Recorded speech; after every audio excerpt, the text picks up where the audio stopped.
ल साथीहरु हामीले डिस्ट्रिब्युसन एक्सपेन्सेस गर्यौं 1 लाख माइनस 9000 गर्यौं। यो ब्याड डेट्सलाई अघि पनि हामीले एकताल एन्ट्री गरेका थियौं है, फेरि पनि हामीले यहाँनेरि घटायौं। किन भन्नुहुन्छ भने यहाँ हेर्नु त, यहाँनेरि हामीलाई के दिएको थियो भन्दाखेरि distribution expenses including bad debts 9000 भनेको थियो कि छैन। 1 लाख रुपैयाँ छ यहाँनेरि जम्मा टोटल डिस्ट्रिब्युसन एक्सपेन्सेस, त्यसमा इन्क्लुडिङ 9000 के छ ब्याड डेट्स छ, त्यसलाई घटाउने। घटाउँदाखेरि जति आउँछ यहाँनेरि लगेर लेखिदिने। लेख्यो ल। अब यहाँ लेख्ने के त एडमिनिस्ट्रेटिभ एक्सपेन्सेस भनेर लेख्ने, एडमिनिस्ट्रेटिभ एक्सपेन्सेस भनेर लेखिदिने। अब एडमिनिस्ट्रेटिभ एक्सपेन्सेस भन्ने कुरा कसरी निकाल्ने त भन्दाखेरि टोटल जति छ यहाँ हेर्नु त साथी हो, यहाँनिर के भनेको छ एडमिनिस्ट्रेटिभ एक्सपेन्सेस इन्क्लुडिङ डिप्रिसिएसन 90000 अनि राइट अफ गुडविल भनेर 10000 दिएको छ। इन्क्लुडिङ भनेको छ कि छैन? यो इन्क्लुडिङ भन्ने शब्द जहाँ जसरी आए पनि हामीहरु के गरिदिन्छौं घटाइदिन्छौं हो। ल यहाँ हेर्नु साथी हो, यहाँ हेर्नु है त 2,60,000 कति हजार आयो साथी हो 2,60,000 माइनस हो 2,60,000 माइनस कति हजार 90,000 डिप्रिसिएसन इन्क्लुडिङ है माइनस कति हजार 10,000 गुडविल रिटर्न अफ। टोटल कति आयो लु भन्नु 2 लाख मा 90,000 र 10,000 घटाउँदा 90 र 10 ले 1 लाख 1 लाख घटाउँदाखेरि यहाँ कति आयो 1,60,000 आयो। ल 1,60,000 आयो, यो के हो माइनस, किनभने एडमिनिस्ट्रेटिभ एक्सपेन्सेस हो यो कुरा। अब सुन्नु यति गरिसकेपछि 91,000 प्लस 1,60,000 गर्दाखेरि यहाँ आउने छ कति 2,51,000 र 51,000 आयो हो। अब यति गरिसकेपछि 2,51,000 भनेर लेखिदिने, यहाँ यसलाई माइनसमा लेखिदिने। यति काम त गरिहाल्यो हो। अब इन्ट्रेस्ट पेडको कुरा छ, इन्ट्रेस्ट पेडको कुरालाई यहाँ जाने हो, यहाँ गएर ट्याक्कसँगले 1.5 लेख्ने। 1.5 लेखेर के लेख्ने इन्ट्रेस्ट पेड भनेर लेखिदिने। इन्ट्रेस्ट पेड भनेर लेख्यो। इन्ट्रेस्ट पेड लेखेपछि यहाँ के लेख्ने फाइनान्शियल कस्ट पक्नु ल, फाइनान्शियल कस्ट भनेर लेखिदिने। ल यहाँ हेर्नु फाइनान्शियल कस्ट भनेर लेखिदिने। फाइनान्शियल कस्ट कति हजार छ 15,000 हो, 15,000 भनेर लेखिदिने। लु 15,000 त्यही एउटा कुरा दिएको छ, त्यसलाई लगेर माथि लेखिदिने। फाइनान्शियल कस्ट इन्ट्रेस्ट पेड त पैसा तिर्नुपर्छ हो, हामीले कहीँबाट लोन लियौं भने लोनको ब्याज के गर्नुपर्छ तिर्नुपर्छ, त्यसले गर्दा यहाँनिर गएर माइनसमा लेखिदिने 15,000 लाई हो, यहाँनिर माइनसमा हुन्छ। अब ट्याक्स पेडको कुरा छ 1.6 मा, फेरि तल कुद्दै जाने अनि ट्याक्स पेडको कुरालाई एडजस्ट गर्ने। हेर्नु 1.6 लेख्ने अनि ट्याक्स पेड भनेर लेख्ने। ल अब ट्याक्स पेड निकाल्नु पर्छ हामीले। हेर्नु ट्याक्स पेड निकाल्नु पर्छ, अघि पनि हामीले हेरेका थियौं। यहाँ हेर्नु है त, हामीलाई क्वेशनमा के दिएको छ भने प्रोभिजन फर ट्याक्स भनेर दिएको छ। प्रोभिजन फर ट्याक्स भनेर कति दिएको छ 21,250 अनि फेरि ब्यालेन्स सिटमा के दिएको छ भन्नुहुन्छ भने इन्कम ट्याक्स लायबिलिटी भनेर प्रोभिजन फर ट्याक्स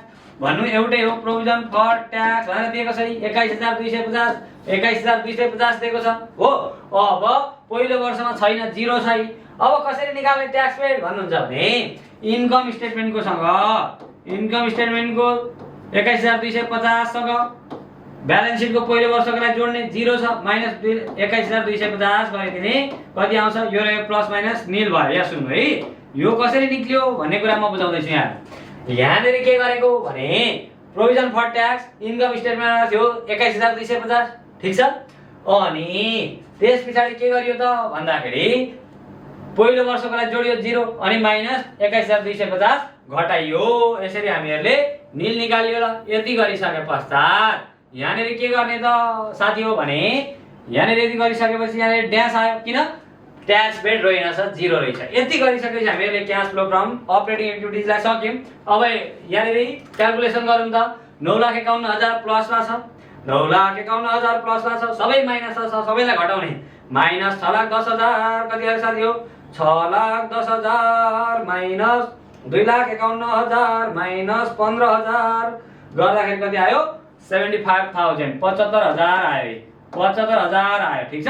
यो केमा आयो प्लसमा आयो। हेर्नु यस पछाडि अब हामीहरूले दुईटा एक्टिभिटिज गर्नै बाँकी छ, चाहिँ इन्भेस्टिङ र फाइनान्सिङ। अब यहाँनेरि बी नम्बर लेख्ने हो cash flow from investing activities भनेर लेखिदिन्छौँ ल cash flow from investing activities को पनि हामीहरु थोरै फर्मेटलाई फलो गरौँ ल proceeds from sales of fixed assets भनेर लेखिदिउँ हो यो जुन इन्भेस्टिङ एक्टिभिटीजमा अब 1.1 अपरेटिङमा लेख्यौँ भने यहाँ 2.1 2.2 लेख्दै जाने है अब एक्विजिसन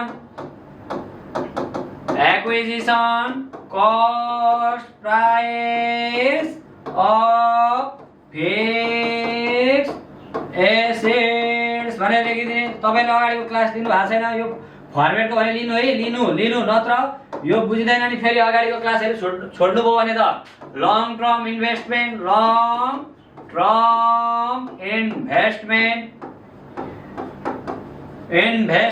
भनेर लेख्ने ल 2.3 लेखिदिने ल यति गरिसकेपछि अदर इन्कमहरु अहिले लेखौँला अब क्वेशनमा जाने हामीहरुलाई प्रोसिड्स भनेको हामीहरुले सामान बेच्यौं र क्याश जति रिसिभ हुन्छ त्यो पैसा हो यहाँनेरि क्वेशनमा हामीहरुलाई फिक्स एसेट्स दिँदै गर्दा त्यहाँनेरि सेल्सको कुरा दिएको छ कि छैन हेर्नु त प्रोपर्टी प्लान्ट एन्ड इक्विपमेन्ट पहिलो वर्ष 5 लाख दोस्रो वर्ष 6 लाख पहिलो वर्ष भन्दा दोस्रो वर्ष बढो भने यहाँनेरि पर्चेजको केस छ भन्ने हामी बुझ्छौं अब इन्टेन्जिबल एसेट्स अदृश्य सम्पत्ति गुडविल दिएको छ पहिलो वर्ष 30 दोस्रो वर्ष 20 पहिलो वर्ष भन्दा दोस्रो वर्ष घट्यो त्यो के भयो सेल्सको केस हो भनेपछि अब सेल्सको केस हो भने इन्टेन्जिबल एसेट्स गुडविल पहिलो वर्ष 30,000 दोस्रो वर्ष 20,000 हो भने बेचेको रहेछ सेल्स गरेको रहेछ भने 2.1 मा जाने अब 2.1 लेख्ने तल हो वर्किङ नोटमा यहाँ हेर्नु है 2.1 लेख्ने अनि के लेख्ने अरे साथी हो प्रोसिड्स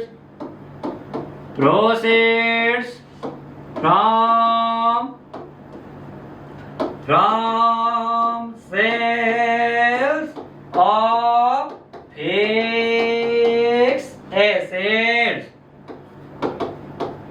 एसेट्स भनेर लेख्ने हो proceeds from sales of fixed assets भनेर लेख्ने अब सबैभन्दा सुरुमा यसरी हामीले इन्भेस्टिङमा गर्ने आइटम एनएफआरएस को तरिकाले गर्दा माथि लेख्छौं ओपनिङ ब्यालेन्स भनेर लेख्छौं हेर्नु सेल्स को केसमा चाहिँ ओपनिङ भनेर माथि सुरुमा लेखिदिने हो पर्चेज को केसमा चाहिँ क्लोजिङलाई माथि लेखिदिने है ल अनि यहाँ हेर्नु त कति दिएको छ अब ओपनिङ ब्यालेन्स भनेको यो पहिलो 30,000 हो 2020 को कति हजार 30,000 ल 30,000 लेखिदिउँ हेर्नु त ल 30,000 भनेर लेखिदिउँ अनि गुडविलको हामीहरु गर्दैछौँ अहिले इन्ट्री अब गुडविल रिटर्न अफ के अरे साथी हो गुडविल राइट अफ भनेर लेखिदिने गुडविल रिटर्न अफ कति हजार दिएको छ यहाँ हामीले गुडविल रिटर्न अफ भनेर कति हजार दिएको छ 10,000 यसलाई जोडिदिने हो जोडिदिउँ ल यसलाई हो ओपनिङ कहिले घट्छ हेर्नु ओपनिङलाई घटाइदिने ओपनिङ ब्यालेन्स भनेको त्यो जुन गुडविल दिएको छ त्यसको पहिलो वर्षको एमाउन्ट लेख्ने त्यसपछि गुडविल रिटर्न अफ भनेर जोडिदिने हो त्यतिकै राखिदिने यो इन्कम स्टेटमेन्टमा छ अनि क्लोजिङ ब्यालेन्सलाई लेख्ने के अरे साथी हो क्लोजिङ ब्यालेन्सलाई जोडिदिने हेर्नु ब्यालेन्सलाई जोडिदिने कति हजार 20,000 सर यो 20,000 चाहिँ कहाँदेखि लेख्दै हुनुहुन्छ तपाई भन्नुहुन्छ भने क्लोजिङ भनेको पल्लो वर्षको 2021 को ओपनिङ ब्यालेन्स भनेको 2020 को र गुडविल रिटर्न अफ भनेको इन्कम स्टेटमेन्टबाट आएको यति काम त गर्न सकिन्छ पक्कै अब यति गरिसकेपछि 20 मा 10 जोड्दा 30 प्लस माइनस यो 20 र यो 10 ले 30 हुन्छ प्लस 30 र माइनस 30 ले नील हुन्छ 0 हो नील भनेर लेखिदिने 2.1 मा कति आयो साथी हो 2.1 मा ड्यास आयो ल केही पनि आएन 0 आयो अब acquisition cost price of fixed assets acquisition भनेको हामीले सामान बेच्यौं एक्विजिसन भनेको सामान किन्यौं पर्चेज गर्यौं र पैसा पेड गरेको कुरा क्या अब यहाँ हेर्नु है यहाँ हामीहरुलाई के दिएको छ भन्नुहुन्छ भने 5 लाखबाट बढेर 6 लाख पुगेको छ अब यसलाई एन्ट्री गरौँ यहाँ हेर्नु 2.2 मा जाम हो 2.2 मा जाम ल वर्किङ नोटमा 2.2 मा गरे लेख्नु acquisition cost price of fixed assets भनेर लेखौँ ल यहाँ हेर्नु है त अब यहाँ नेरि गएर 2.2 मा acquisition cost price of fixed assets भनेर लेखिदिउँ हो। Acquisition cost price of fixed assets भनेर लेखौँ। यति लेखिसके पश्चात के गर्ने त भन्दाखेरि अब क्लोजिङ ब्यालेन्स भनेर लेखिदिउँ। हेर्नु क्लोजिङ ब्यालेन्स भनेर लेख्ने। ल क्लोजिङ ब्यालेन्स भनेको कुन एमाउन्ट हो पहिले खोज्ने। यहाँ क्लोजिङ ब्यालेन्स भनेको यो 6 लाख। यहाँ 6 लाख दिएको छ नि हो, यो 6 लाख पछिल्लो वर्षको एमाउन्टलाई लेखिहाल्ने 6 लाख भनेर लेख्ने। ठीक छ। अनि त्यस पछाडि कहानी के गर्ने भन्नुहुन्छ भने डिप्रिसिएसनको कुरालाई हेर्ने, डिप्रिसिएसनलाई जोडिदिने। यहाँ हेर्नु है गजबको छ त। डिप्रिसिएसनको कुरालाई के गरिदिने जोडिदिने। डिप्रिसिएसन कति हजार छ 90,000 छ। ल 90,000 लाई जोडिदिने। यसको कहानी कसरी गर्ने भन्ने कुरा अस्ति मैले बुझाएको छु हो। डिप्रिसिएसन भनेर लेख्ने। र डिप्रिसिएसन कति हजार 90,000 अनि के गर्ने लेस गरिदिने। ल केलाई ओपनिङ ब्यालेन्सलाई चाहिँ के गरिदिने त भन्दाखेरि घटाइदिने। ल ओपनिङ ब्यालेन्स भनेको कुन हो साथी हो भन्दाखेरि 5 लाख हो है। 5 लाख। अब यहाँनेरि सर अरु कुरा के आउँछ भन्नुहुन्छ भने अब कहिले काहीँ गेनको कुरा आउँछ। गेन आयो भने घटाउने, लस आयो भने जोड्ने, सेल्स आयो भने जोड्ने अनि निकाल्ने हो। ल अब यहाँनेरि कति हजार आउँछ 6,90,000 मा 5 लाख घटाउँदाखेरि 1,90,000 आउँछ है। 1,90,000 यो चाहिँ के हो पर्चेज हो। Purchase of fixed assets. ल पर्चेज अफ फिक्स्ड एसेट्स भनेर लेख्नु। ब्यालेन्सिङ फिगर भनेर लेखिदिनु। जति 1,90,000 आयो त्यसलाई लगेर यहाँ राखिदिने। 1,90,000 केमा माइनसमा। त्यस पछाडि लङ टर्म इन्भेस्टमेन्टको कुरा छ। अब इन्भेस्टमेन्ट यहाँ क्वेसनमा दिएको छ कि छैन हेर्नु। यहाँ इन्भेस्टमेन्टको कुरा दिएको छ कि छैन हेर्नु त। अब सेम प्रोसेस इन्भेस्टमेन्ट भनेर दिएको छ। पहिलो वर्ष भन्दा दोस्रो वर्ष बढेको छ। अब यो बेला पनि ओपनिङलाई तल राख्ने, क्लोजिङलाई माथि राख्ने है। क्लोजिङलाई पहिले राख्ने अनि ओपनिङलाई तल राख्ने। किन ओपनिङलाई घटाउने किन पर्चेजको केस छ। ल अब हेर यहाँ जाने तल 2.3 मा कतिमा आरे साथी हो 2.3 मा जाने। ल 2.3 मा लङ टर्म इन्भेस्टमेन्ट। अब तपाईहरुले अब पर्चेजको केस छ भने acquisition cost price of long term investment भनेर लेख्दा पनि हुन्छ है, मिलाएर लेख्न मन लाग्यो भने। अब यहाँ यति गरिसकेपछि क्लोजिङ ब्यालेन्स भनेको 2021 को एमाउन्टलाई लेख्ने। सुरुमै 1,10,000 छ हो। 1,10,000 छ। त्यस पछाडि ओपनिङ ब्यालेन्स। यहाँ त अब अरु केही पनि हुँदैन। डिप्रिसिएसन गुड्स रिटर्न जस्तो यहाँ त केही पनि घटाउने हुँदैन हो। ओपनिङ ब्यालेन्स भनेर लेखिदिने। धेर सोच्ने कामै छैन। ब्यालेन्स भनेर लेखिदिने। कति हजार 40,000 हो। 1,10,000 मा 40,000 घटाउँदा कति हुन्छ 1,10,000 भनेपछि 10 भएर 30 घटाउँदा 70,000 आउने रहेछ। यो केमा माइनसमा। यो के गरेको पर्चेज अफ इन्भेस्टमेन्ट हो नि त। किनभने पहिलो वर्ष भन्दा दोस्रो वर्ष बढेको छ। पर्चेजको कुरा हो। त्यसले गर्दा यहाँनेरि जाने अनि के लेख्ने अरे साथी हो 70,000 केमा माइनसमा लेखिदिने। यति लेखिसकेपछि अब यहाँ हेर्नु। यहाँनेरि अलि गजबको कुरा छ है। यहाँ हेर्नु त। यहाँ हेर्नु साथी हो। यहाँ राम्ररी ध्यान दिनु। यहाँनेरि अदर इन्कम भनेको छ इन्क्लुडिङ डिभिडेन्ड रिसिभ 7,000 भनेको छ हो। डिभिडेन्ड रिसिभ भनेर लेखिदिउँ ल सुरुमा। यहाँ हेर्नु है डिभिडेन्ड रिसिभ भनेर लेखिदिउँ। डिभिडेन्ड रिसिभ कति हजार अरे 7,000। यसको नोट वर्किङ नोट देखाए पनि हुन्छ नदेखाए पनि हुन्छ। डाइरेक्ट लेख्दै मैले है। अर्को कुरा के दिएको छ हेर्नु।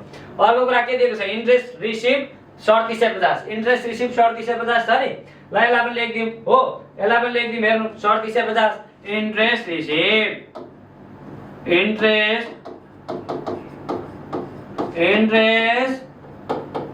रिसिभ भनेर लेख्ने। इन्ट्रेस्ट रिसिभ हो। इन्ट्रेस्ट रिसिभ कति अरे 350। ल यति पनि लेख्यो। यो त रिसिभ हो भने प्लस इन्कम हो नि त। अब यहाँ हेर्नु त। हामीहरूले यहाँ इन्क्लुडिङ भयो भने घटाएर लेख्ने हो। जहिले जे दिए पनि भनेको थियो कि थिएन। यो जम्मा अदर इन्कम 60,000 हो। त्यो भित्र डिभिडेन्ड रिसिभ रहेछ 7,000, इन्ट्रेस्ट रिसिभ रहेछ 350, अदर इन्कम भनेर लेख्ने। अदर इन्कम भनेर लेखिदिने। अदर इन्कम भनेर लेखिदिउँ। Other income total other income कति हजार हो 60,000। 60,000 मा डिभिडेन्ड रिसिभ कति हजार रहेछ 7,000 रहेछ हो। माइनस अर्को इन्ट्रेस्ट रिसिभ कति रहेछ 350 रहेछ हो। लु घटाइदिउँ। जति आउँछ उता लगेर लेखिदिने। 60,000 सुन्नु है 60,000 इन्कम हो माइनस 7,000 माइनस 3750 गर्ने त कति आउँछ 49250 आउँछ यहाँ 49250। अब यसलाई यहाँ राखेर यो दुईटालाई अपरेटिङमा राखेको भए पनि हुन्थ्यो तर यहीँनेरि राख्दा भइहाल्छ किन धेर तनाव दिइराख्नुहुन्छ बी नम्बर लेख्ने हो। यसको टोटल गर्दै गर्नु होला है जति आउँछ लेखौँ तल। अब यो बट्टोलाई अलिक तानौँ हेर्नु। अब हेर्नु यति गरिसकेपछि माथि 1,90,000 आउँछ ल 1,90,000 प्लस 70,000 हो माइनस 60,000। माइनस 60,000 कसरी भयो भन्दाखेरि यो र यो जोड्नु त्यही आउँछ। यहाँ 2 लाख आयो ल यहाँनिर 2 लाख आयो हो 2 लाख आयो।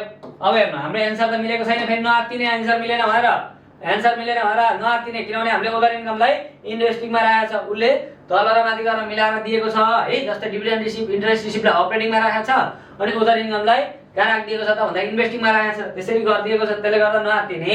अब भरे हाम्रो लास्टको एन्सर चाहिँ मिल्नु पर्यो क्या ल। हेर्नु यति गरिसकेपछि के गर्ने त भन्नुहुन्छ भने अब हामीहरू कुद्दै कहाँ पुग्यौँ सी नम्बरमा पुग्यौँ फाइनान्सिङ एक्टिभिटिजमा।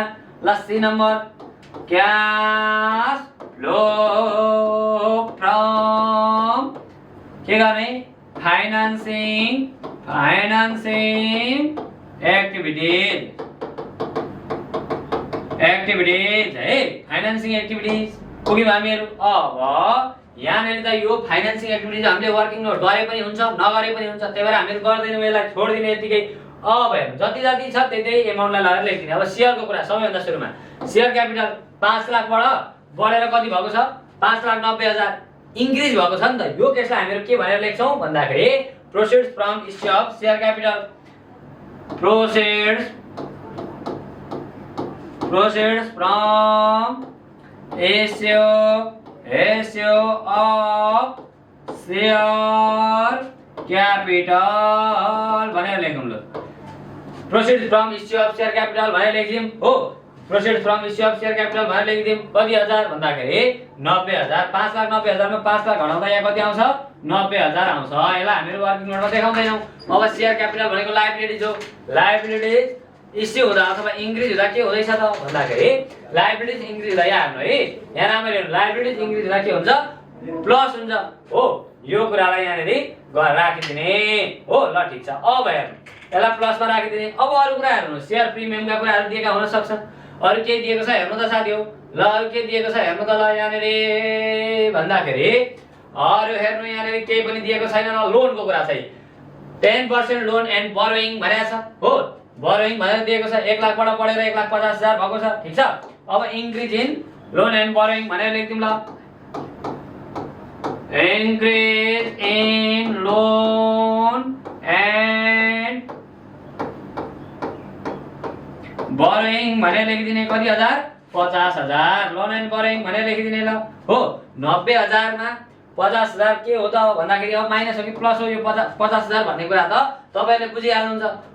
बरोइङ अथवा लोन भनेको लायबिलिटिज हो। लायबिलिटिज इन्क्रिज हुँदैछ बढ्दैछ भने लायबिलिटिज इन्क्रिज हुँदैछ भने के हो प्लस हो। यति कुरा त बुझिहाल्नुहुन्छ। अब यति गरिसकेपछि यहाँनेरि हेर्ने भनेको शेयर प्रिमियमका कुराहरू डिबेन्चरका कुराहरू अरु केही पनि दिएको छैन। अब इन्कम स्टेटमेन्टमा जाने। अब डिभिडेन्ड चाहिँ खुनी खुत्रो गरेर खोज्नु पर्छ है। यहाँनेरि त डिभिडेन्ड पेड दिएकै छ यसरी हो। डिभिडेन्ड पेड दियो भने अब अघि हामीले रिटेन अर्निङ दिएको हुन्थ्यो अथवा नेट प्रॉफिट दिएको हुन्थ्यो। नेट प्रॉफिटबाट निकाल्छौं तर अहिले केही गर्नु पर्दैन है। डिभिडेन्ड पेड दियो नि 5,000 हो यही डिभिडेन्ड पेडलाई लगेर राखिदिने। डिभिडेन्ड पेड भनेर राखिदिने। ल डिभिडेन्ड पेड कति हजार 5,000 है यति गर्ने। अब यति गरिसकेपछि यहाँनेरि सी नम्बर भनेर लेखिदिने। कति हजार आउँछ भन्नु त केही छुटो गरे अहिले गरौँला। ल भनौँ यहाँहरु 90,000 प्लस 5,000 माइनस 90,000 प्लस 50,000 माइनस 5,000 गरौँ त 1,35,000 कति आयो 1,35,000। यो प्लसमा आयो यो माइनसमा छ हो। यो माइनसमा छ बी। अब ए मा प्लस छ भनेपछि अब यहाँ अब दुई लाइनमा हाम्रो हिसाब सक्यो। दुई लाइनमा हाम्रो यो हिसाब सकिहाल्यो यहाँ हेर्नु ल साथी हो। अब यहाँ लेख्ने net changes in cash balance भनेर लेख्ने हो। Net changes in cash and cash equivalent balance है तलतिर लेख्दिउँला। इक्विभ्यालेन्ट ब्यालेन्स भनेर लेखिदिने ल ब्यालेन्स भनेर लेखिदिने a + b + c भनेर लेखिदिने a + b + c भनेर लेखिदिने अब हेर्नु फेरि क्याल्कुलेसन गर्नु हेर्नु a मा कति हजार छ a मा कति हजार आएको छ 75000 सही हो प्लसमा छ अब c मा कति छ 1,35,000 प्लसमा छ हो माइनस कति हजार माइनस गर्नु पर्यो 2 लाख घटाउनु पर्यो हेर्नु 2 लाख घटाउँदा 10,000 आउने रहेछ ट्याक्कै यहाँनेरि 10,000 आउने रहेछ अब हामीहरूले अपरेटिङ इन्भेस्टिङ र फाइनान्सिङ तीनटा एक्टिभिटिजबाट यो कम्पनीको क्याशमा कस्तो खालको चेन्जेस आयो त कतिले परिवर्तन आयो त भन्ने कुरा निकाल्यौं 10,000 अब के गर्छौं ओपनिङ क्याश ब्यालेन्स र क्लोजिङ ब्यालेन्सलाई एडजस्ट गरिदिन्छौं ल ए ओपनिङ क्याश ब्यालेन्स भनेर लेखिदिने अनि तल के आउँछ क्लोजिङ क्याश ब्यालेन्स भनेर लेखिदिने हो opening cash balance closing cash balance भनेर लेखिदिने अब हेर्नु ओपनिङ क्याश ब्यालेन्स कति छ भन्दाखेरि अगाडि गएर हेर्नु यहाँ हेर्नु है हामीहरुलाई एसेट साइडमा cash and cash equivalent balance भनेर दिएको हुन्छ है cash and cash equivalent balance भनेर दिएको हुन्छ 10,000 30,000 रहेछ ल यहाँ अघि 10,000 आएको छ त्यसमा पहिलो वर्षकोलाई जोड्ने पछिल्लो वर्षको त आफै आउँछ 40,000 एन्सर आयो भने ट्याक्कै हाम्रो एन्सर पनि मिल्यो यहाँ हेर्नु अब जाने यहाँ 30,000 दिएको छ ओपनिङ हो 30 र 10 ले 40,000 यसरी हामीहरुले यसलाई गरिसक्यौं अब हामीहरुले यहाँदेखि तल अहिले हामीहरुले कति नम्बरको क्वेशन गर्यौं भने नि साथी हो अहिले हामीहरुले कति नम्बरको क्वेशन गर्यौं भने यो 9 नम्बरको क्वेशनलाई गरिसक्यौं हेर्नु यो 9 नम्बरको क्वेशन एक्जाममा आउने ट्याक्कै यस्तै खालको क्वेशन चाहिँ आउँदैन हेर्नु यो ठ्याक्कै यस्तै क्वेशन आउँछ भनेर तपाईहरुले माइन्ड लाएर मरिहत्तै गरेर यो क्वेशन नगर्दा पनि हुन्छ तर के चाहिँ हो भने यहाँ भित्रका टर्महरु चाहिँ काहीँ न काहीँ आउन सक्छन् त्यसले गर्दा यो क्वेशनमा भएका यहाँका आइटमहरुलाई चाहिँ अलिकति ध्यान दिएर अध्ययन गर्नु भयो भने तपाईलाई सजिलो हुन्छ यो क्वेशन हामीले गरिसक्यौं अब भोलिदेखि हामीहरु लङ एन्सर क्वेशनको जुन 82 सालमा हेर्नु त 15 मार्क्स मार्कका क्वेशन छन् नि यो त हामीले गरिसक्यौं अब यस्तै खालका एनएफआरएस का क्वेशनहरुलाई गर्छौं है त ल यहाँदेखि तलका क्वेशनहरुलाई भोलि गरौँला हेर्नु हैन तपाईहरुलाई यो क्यूआर मा फोटो खिचेर ग्रुपमा पठाइदिन्छु है हिजोको क्यूआर तपाईहरुले लिनु भकै छ आजको एउटा दुईटा पेजको क्यूआर भरे ग्रुपमा आउँछ है आजलाई यति नै गरौँ भोलिको क्लासमा हामी भेट्छौं है त